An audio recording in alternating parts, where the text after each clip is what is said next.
ابو طالب لقب ہے اور مولا علی علیہ السلام کے باپ کا نام عمران ہے۔ لہذا اللہ نے اس سورے میں ارشاد فرمایا کہ وَإِذْ قَالَتِ الْمَلَائِكَةُ،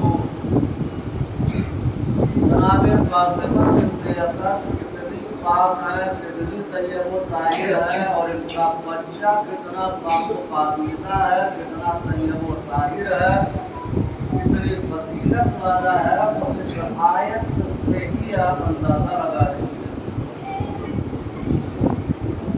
اللہ نے فرمایا کہ جب اللہ کے ملائکہ نے وَإِذْ قَالَتِ الْمَلَائِكَةُ، جب ملائکہ نے کہا، جب ملائکہ نے آواز دی، جب اللہ کے فرشتوں نے آواز دی، یا مریم، اے مریم، ان اللہ اصطفاک وطہرک، اے مریم اللہ نے تمہیں طیب و طاہر بنایا، اللہ نے تمہیں پاک و پاکیزہ قرار دیا، اللہ نے تمہارا انتخاب کیا ہے، فاصطفاک علی نساء العالمین، اور اے مریم تمہارا انتخاب عالمین کی عورتوں میں سے کیا ہے، یعنی عالمین کی عورتوں میں، پورے عالم کی عورتوں میں کوئی تمہارے برابر نہیں ہے، لہذا اللہ نے تمہارا عالمین، نساء العالمین، نساء کے معنی عورت کے ہوتے ہیں، عالمین کی عورتوں میں سے تمہارا انتخاب کیا ہے۔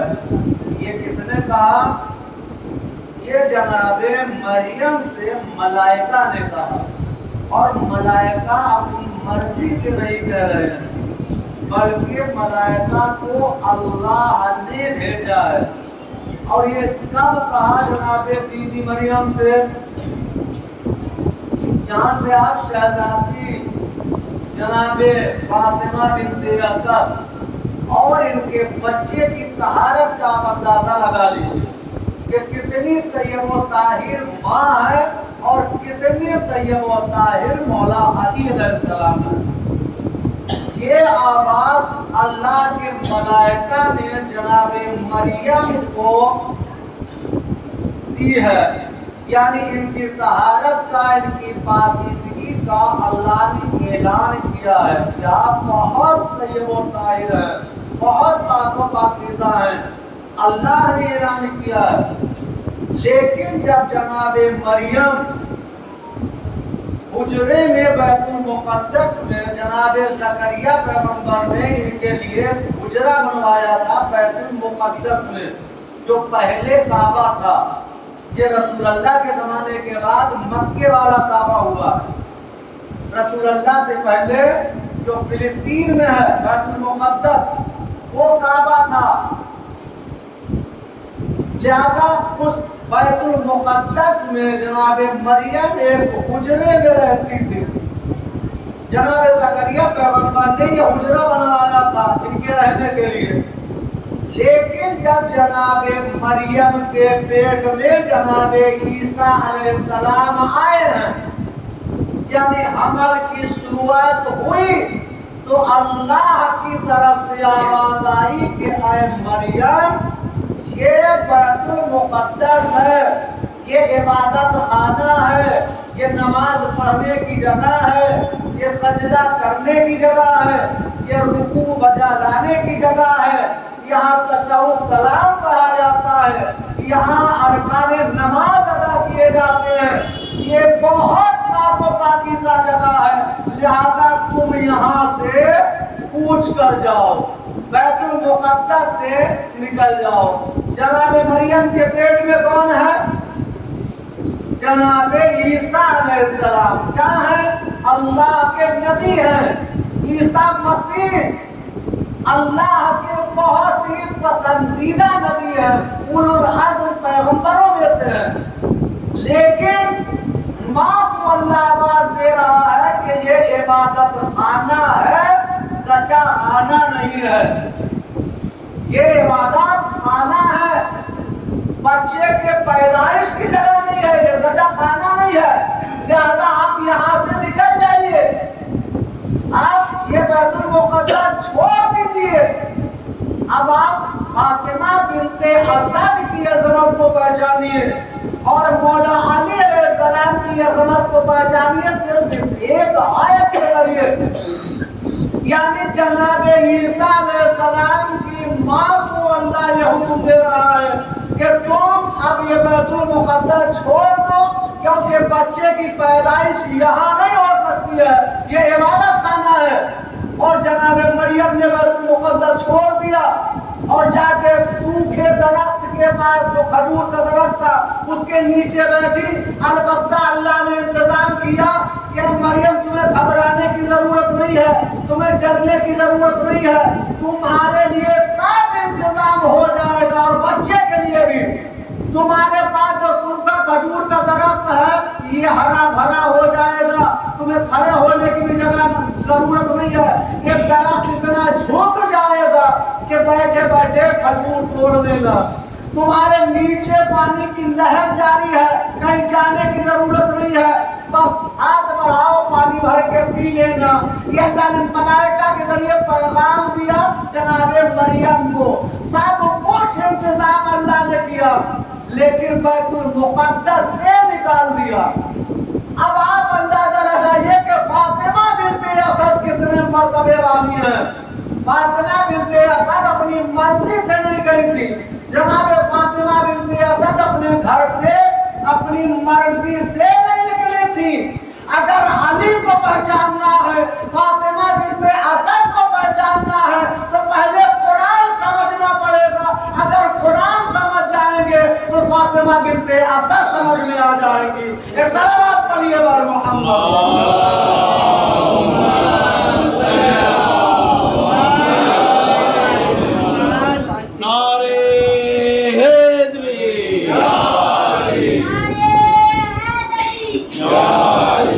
یعنی جناب فاطمہ بنت اسد کی عظمت، جناب فاطمہ بنت اسد کے اس بچے کی عظمت قرآن کے ذریعے سمجھ میں آئے گی۔ جناب موسیٰ علیہ السلام بھی جناب عیسیٰ علیہ السلام کی طرح اولوالعزم پیغمبر ہیں، لیکن رحمت للعالمین سوائے محمد مصطفیٰ صلی اللہ علیہ وآلہ وسلم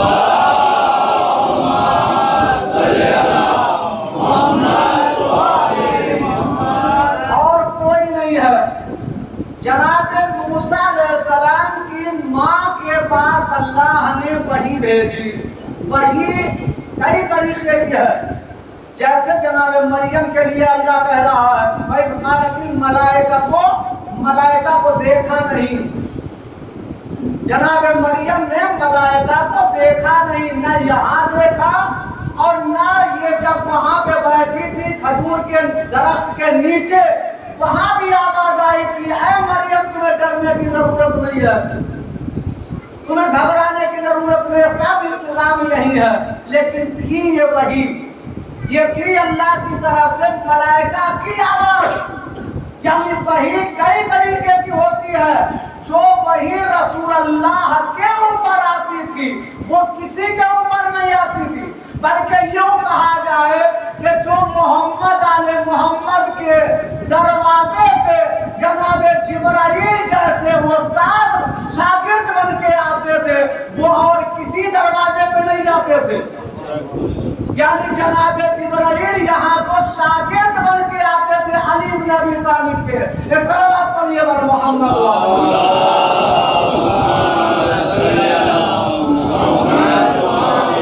یہاں جناب جبرائیل جیسا ملک امام حسین علیہ السلام کے جھولے کو جو ہے جھلانے کے لیے آتے تھے۔ یعنی جو ان کی اصلی حیبت جو حلیہ تھا اس میں آتے تھے، لیکن باقی کسی دروازے پہ نہیں۔ جناب موسیٰ علیہ السلام کی ماں کے پاس بھی وحی آئی ہے۔ وَأَوْحَيْنَا إِلَىٰ أُمِّ مُوسَىٰ، سورہ قصص میں اللہ نے فرمایا کہ اے موسیٰ تم اپنے بچے کو دودھ پلاؤ اور دودھ پلانے کے بعد اس بچے کو لکڑی کے گہوارے میں رکھو اور رکھنے کے بعد اسے دریائے نیل میں ڈال دو. باقی ولا تخافی ولا تحزنی انا رادوہ الیہ وجاعلوہ من المرسلین. باقی نہ تمہیں ڈرنے کی ضرورت ہے، نہ تمہیں گھبرانے کی ضرورت ہے، نہ تمہیں خوف کھانے کی ضرورت ہے. تمہارے بچے کو بچاؤں گا میں، تمہارے بچے کو ابھی مجھے رسول بنانا ہے. ایک صلوات پڑھیے بر محمد.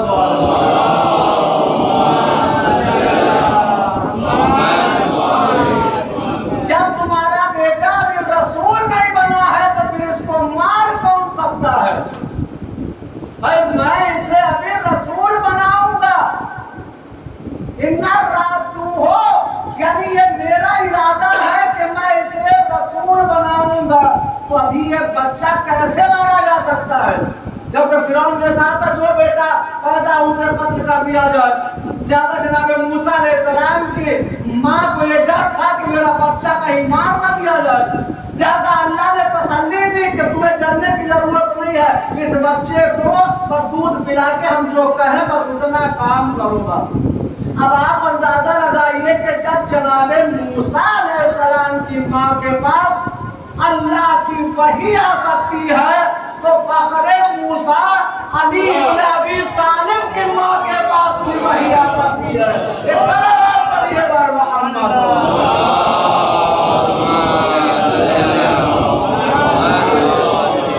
یعنی موسیٰ علیہ السلام کو ہے کلیم اللہ، کلم اللہ موسیٰ تکلیما.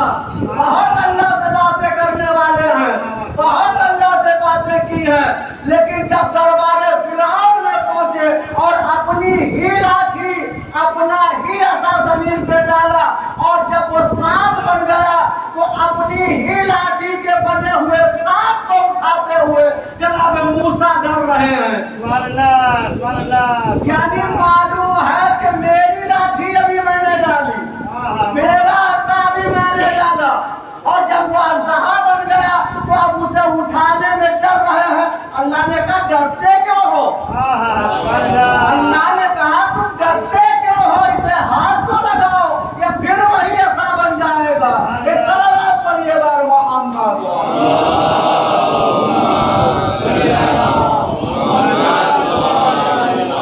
یہ جناب موسیٰ ہے، کلیم اللہ ہے کہ اپنے ہی عصے کے بنے ہوئے سانپ سے اتنا ڈر رہے ہیں. لیکن جب مولا علی علیہ السلام دنیا میں تشریف لائے تو ابو جہل رسول اللہ کے پاس گیا اور جانے کے بعد کہا یا رسول اللہ میرا جو رسم و رواج ہے اس کو میں پورا کروں گا. کوئی بات نہیں ہے، اطمینان سے جاؤ. اس وقت کا دستور یہ ہوتا تھا کہ اس نے ایک اژدہا پال رکھا تھا. جب بچہ پیدا ہوتا تو اژدہا لے جا کے چھوڑ دیتا. اگر بچہ اچھا ہوتا تو وہ اژدہا چھوڑ دیتا، اگر بچہ اچھا نہیں ہوتا تو اسے کھا جاتا، نقصان پہنچاتا. رسول اللہ کے پاس بھی پہنچا. رسول اللہ نے کہا ٹھیک ہے تمہارا دستور ہے، بناؤ جا کے، کوئی بات نہیں ہے، میری طرف سے رکاوٹ نہیں ہے. لیکن اس کو پتا نہیں ہے کہ گہوارے میں سو دوڑ رہا ہے. صلوات پڑھیے بر محمد.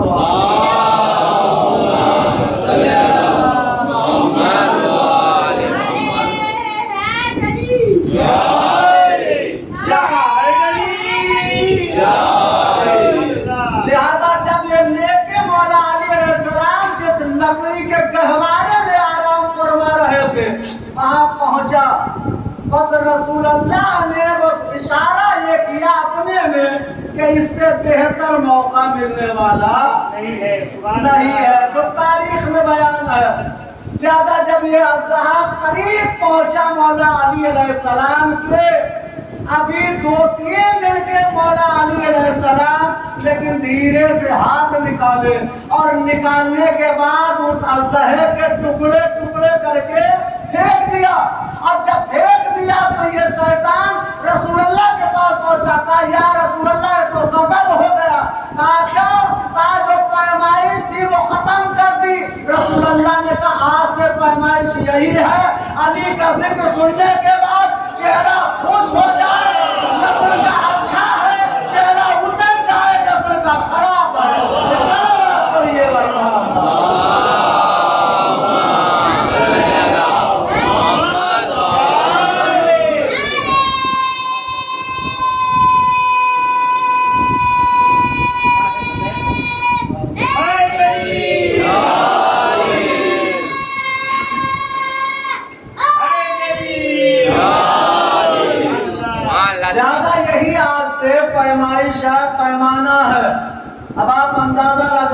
کہ فاطمہ بنت اسد جو گھر سے نکلی تھی تو وہ اپنی مرضی سے نہیں گئی ہے. آج ایک عام آدمی کی بھی عورت جو بالکل کچھ نہیں جانتی ہے، نہ اسلام نہ دین نہ دنیا کچھ نہیں جانتی ہے، لیکن بچے کی پیدائش سے 15 دن پہلے تک تو وہ عاشور خانے بھی جائے گی، وہ مندر بھی جائے گی، وہ چرچ میں بھی جائے گی، وہ گردوارے میں بھی جائے گی، جس مذہب کی ہوگی. ہے نہیں کہ ایک افغان پروردگار ایک ہماری یہ مشکل آسان کر دینا، یعنی کیونکہ ڈیٹ پہلے بتا دی جاتی ہے یا فلاں تاریخ کو ولادت ہوگی، فلاں تاریخ کو بچہ پیدا ہوگا، لہذا بچے کے پیدا ہونے سے 15 دن پہلے تک ایک معمولی عورت جاتی رہتی ہے، لیکن جو بالکل کچھ نہیں جانتی ہے، نہ دین جانتی نہ دنیا جانتی ہے، وہ بھی جب بچے کی پیدائش کا وقت قریب آ جاتا ہے اور وہ عورت کو معلوم ہو جاتا ہے تو وہ عورت نہ مسجد جا سکتی ہے، نہ چرچ جا سکتی ہے، نہ مندر جا سکتی ہے، کیونکہ وہ ڈرتی ہے اور پھر یہ سوچتی ہے کہ یہ بہت پاک و پاکیزہ جگہ ہے، یہ پوتر جگہ ہے، یہاں ہمارا جانا اس وقت ٹھیک نہیں ہے. لیکن فاطمہ بنت اسد کو نہ ہمارے مشورے کی ضرورت، نہ تمہارے مشورے کی ضرورت، نہ رسول اللہ کو بتایا، نہ گھر میں کسی کو بتایا، کیونکہ یہاں بتانے کی اللہ کی طرف سے اجازت ہی نہیں تھی. تم گھر سے نکلو، کعبے کے پاس آؤ، دیوار بھر جائے گی، تم اندر داخل ہو جانا.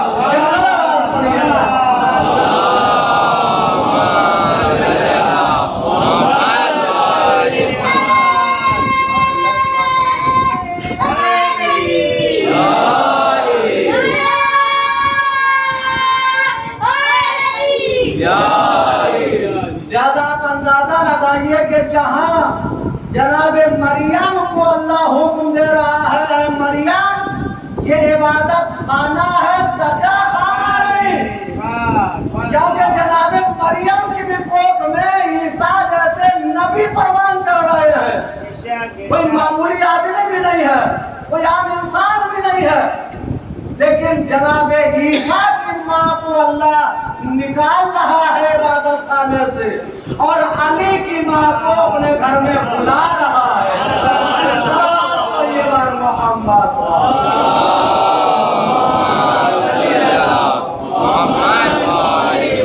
زیادہ پروردگار اس مولود کے صدقے میں جو مومنین بے اولاد ہیں انہیں اولاد صالح عطا فرما، جو مومنین مقروض ہیں ان کے قرضے کو غیب سے عطا فرما، جو بیمار ہیں انہیں شفا عطا فرما، جو مومنین مومنات دنیا سے گزر چکے ہیں انہیں جوار رحمت میں جگہ عنایت فرما.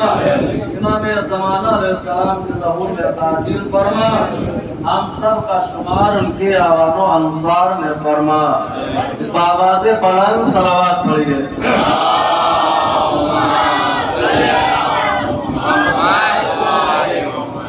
نثر میں سن چکے ہیں، اب 2-4 اشعار جو ہے وہ نظم میں بھی سن لیجئے، اس کے بعد انشاءاللہ